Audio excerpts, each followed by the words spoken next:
रोहित शर्माने केली कसोटी क्रिकेटमधून तात्काळ निवृत्तीची घोषणा।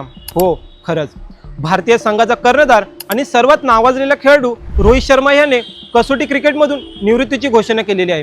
क्रिकेट चाहत्यांचा आवडता हिटमॅन ओळखला जाणारा रोहित शर्मा याच्या कसोटी कर्णधार पदावरून काढून टाकण्याची चर्चा आणि बातम्या मोठ्या प्रमाणात व्हायरल होत होत्या। त्यातच काही मिनिटांपूर्वीच भारताचा कर्णधार आणि रोहित शर्माने कसोटी क्रिकेटमधून निवृत्तीची घोषणा केली। अजित आगरकर यांच्या नेतृत्वाखाली बीसीसीआयच्या वरिष्ठ निवड समितीने आगामी इंग्लंड दौऱ्यासाठी रोहित शर्मा त्याच्या तुफानी खेळीमुळे एकदिवसीय संघाचा कर्णधार म्हणून नेहमीच पाहायला मिळेल। मात्र रोहितचा फॉर्म सध्या घसरत असल्यामुळे बीसीसीआयने हा निर्णय घेतला असावा। मिळालेल्या माहितीनुसार निवड समितीने अनेक बैठका घेतल्या असून त्यातील शेवटची बैठक मुंबई कसोटी संघासाठी रोडमॅप तयार करण्यात आला। रोहितच्या निवृत्तीच्या निर्णयाबाबत निवड समितीने बीसीसीआयला आधीच कळवले असून त्याच्या निर्णयाला वरिष्ठ बोर्डाने देखील पाठिंबा दर्शवला आहे।